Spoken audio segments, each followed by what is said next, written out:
everybody, this is Kasey Hope with Pizzazz Art Studio, and we are back again today to do our fun art lessons. And remember, you don't have to have the same supplies that we've got, but if you want to use the same supplies we have, I will go ahead and tell you what we got.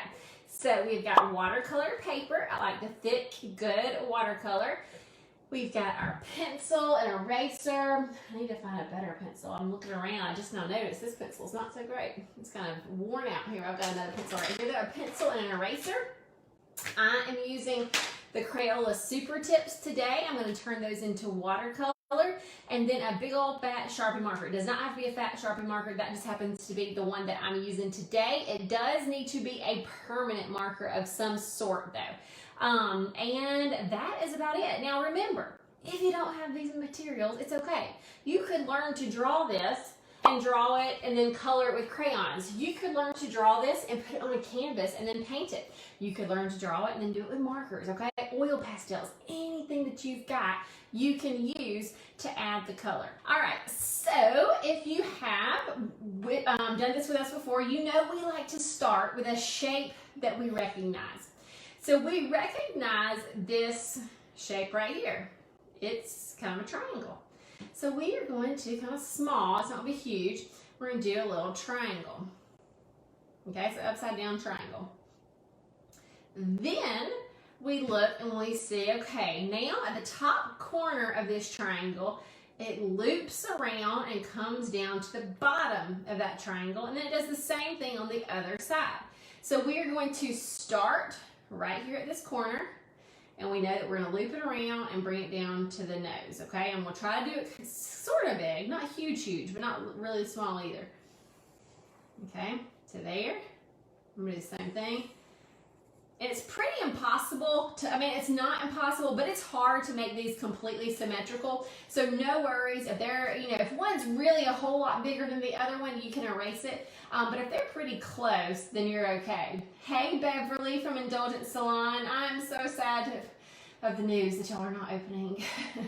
Oh, I thought of y'all, all my downtown folks. We thought we were going to be opening on May 1st. Then we got for those of you that are in Alabama, I know a lot of you are not from Alabama, but Alabama thought we were going to be opening up May 1st, but it sounds like for the most part we are staying closed until at least the 15th. And I am sorry for that. All right, so now we're going to do two curves for the eye. So we're going to do the big curve here and then one here. And then we'll do like the little ones inside. It looks weird, okay? These eyes look super weird until you add the black. So I'm gonna go ahead, I'm gonna do a little circle. I'm gonna keep that, and I'm just gonna shade this in because otherwise the whole time I'm thinking this looks weird. You know what I mean? Even though I know I'm gonna color that in later, there's just something about not having a little bit of darkness there that makes it look strange. Okay, so I kind of got that in. I'll also do it in later with Sharpie. Okay, now I'm going to kind of do a curve up here and here. So you see what this is? It's just right here. And then we're going to put these ears on, little bit ears, so curve. Notice that it's just curves. It doesn't come back and touch itself. It's just a curve there and there. And then we're going to connect this with just kind of a squiggly line. All right, next up, we're gonna do the mouth. It's really easy. Curve, curve. Ooh, cute little mouth.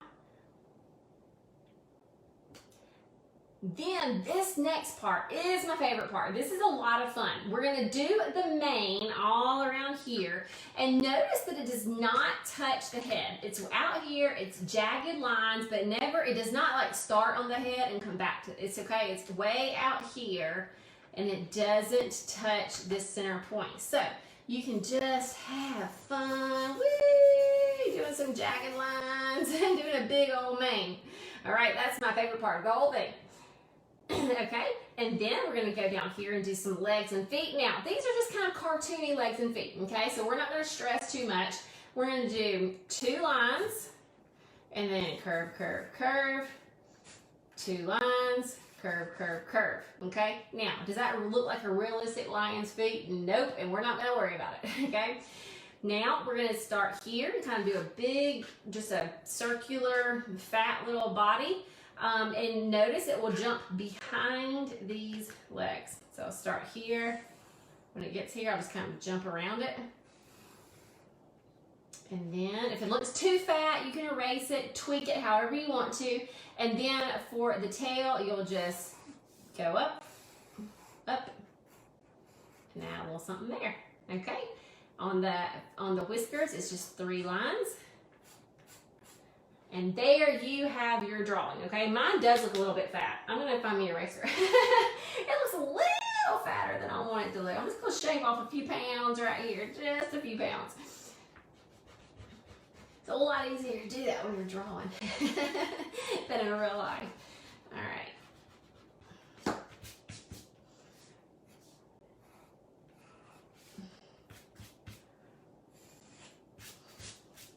Okay, now I am about to get my marker. Now let me tell you, you don't have to use this big marker like I'm using, but if you are drawing this and you're gonna have younger kids fill it in, this big marker is a big help because it just makes nice, good, thick lines that it's easy for kids to stay inside of. I like the way it looks, just period. So here we go. Here we go, here we go. As I'm outlining this, I will also talk to you a little bit about the Kids Club. So as you just heard me say, our studio, I don't guess it's opening up right now. It was really kind of, honestly, sometimes they put out the new things and I get all confused. So I'm like, are we retail? Or are we educational services? Are we entertainment? You know, are we close contact services? I don't really know. But I think right now, I don't think that we fall in the category of people that can open. It's confusing. So what that means is, and you know, right from the get-go, when we got these orders that, hey, you're not going to be able to open your studio, we started doing these online classes for kids, and it was so cool to see kids around the world doing this from home. And about a month ago, we started our Kids Club membership. And so that's been really fun. Those are extra lessons inside there. They are video lessons, but they are also, we give different things that you can print out and do at home. It's just a lot of fun. We have different creative challenges every Wednesday. The kids are sharing their work. And then we've got a lot of new fun stuff that we are adding now. So we are working on a big bonus library with even extra videos, more than the ones that you get each week. We are working on a fun bonus that's going to be filled with things that you can print out, and it's like the partial drawings that we do, the beautiful oopses, a lot of fun things like that. And just like we give away fun prizes on our live, we are going to start doing that inside our Kids Club too, so that our Kids Club every week have opportunities, not just to win our Rock Star of the Month, because we pick a Rock Star every single month and we highlight them, but also our kids inside of our club are going to get some opportunities to win fun prizes, because, I mean, who doesn't like winning fun prizes? So that's a little bit about what's coming up. We are opened now for our May session. So if your kids are loving doing this and they want even more, even though we're every day this week, after this week we won't be going every day. We'll be more in our inside of the club. So if your kids are loving this, get them all signed up. As soon as you sign up, you will have some fun things for them to get started on in the library. And then next week we will start with our May session. All right, so I'm going to take my yellow washable marker. Remember, it needs to be a washable marker. And I'm just going to give all of this a little bit of color. Okay, remember, it's going to turn, we're going to put the water to it to make it watercolor. So there's no need to feel like you have to get every nook and cranny. There's no need to think that you have to color this in solid. You do want to be on the thick side of your marker, not the thin side, okay? So do you see how this puts out more pigment? You want more pigment down. That way when you add the water, it really spreads. So I'm going to get my yellow.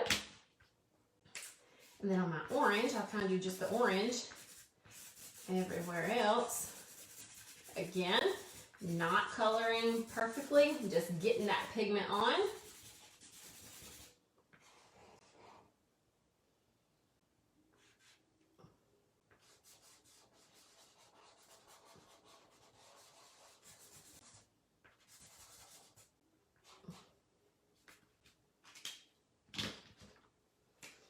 Okay, and now after you get that pigment on, you are going to get your watercolor brush and you are going to start kind of just letting all of this turn into watercolor. So I'm going to grab my big brush. I'm going to do my yellow first. You don't have to have a big brush. I just like doing a big brush when I have big areas. And this is just a round, regular watercolor brush. It's a size, mine that I'm using is a size 14. But I usually, when I'm doing these, I have two sizes on hand. I've got my 14 and I've got my size 6, okay? And I use my size 6 for smaller areas and my bigger ones for bigger areas. You don't have to though, okay? You can use whatever you got. That's one thing that we really want you to learn is that, you know, art is your own. It doesn't have to look just like mine. It doesn't have to be the same colors as mine. You don't have to use the same material that I do. We are here to be a jumping off point, to give you some ideas and a little bit of guidance, but then we love to see you do your own thing. So don't ever think that, oh, well, mine doesn't look just like the teacher's.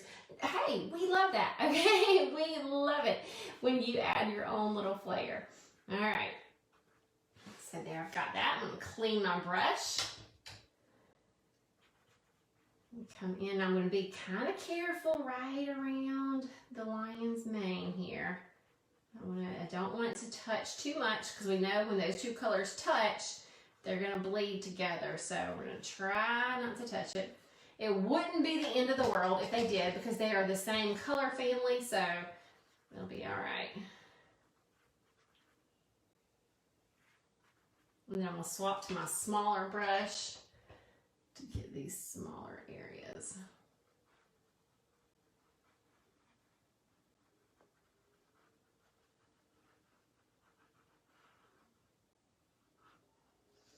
All right, I'll do a little bit of pink right in here. And then I could almost just leave this. I'm trying not to watercolor. And then in the background, you can do whatever you want to do. But if you want to do the stripes like I did, you're just gonna, there's gonna be little stripes and just kind of do an imaginary line through the mane and then wherever that would come out over here. So you can start imaginary line. We don't want them to touch it exactly. Imaginary line. So those are two little bitty lines. Do you see that? But when it's all done, it'll kind of give that illusion of all of these stripes, even though they're just little bitty lines. When you get the whole thing on there. So draw it, draw an imaginary line through here, and it comes out there.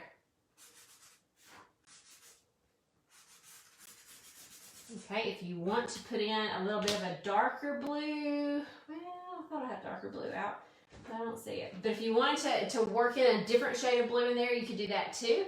And then you're going to get that your small little watercolor brush, and you're just going to turn it into watercolor. And make sure you're going side to side with it. Don't go up and down. You want to go side to side and just give it that watercolor look. You don't want to get this blue into your lion. So just be really careful there.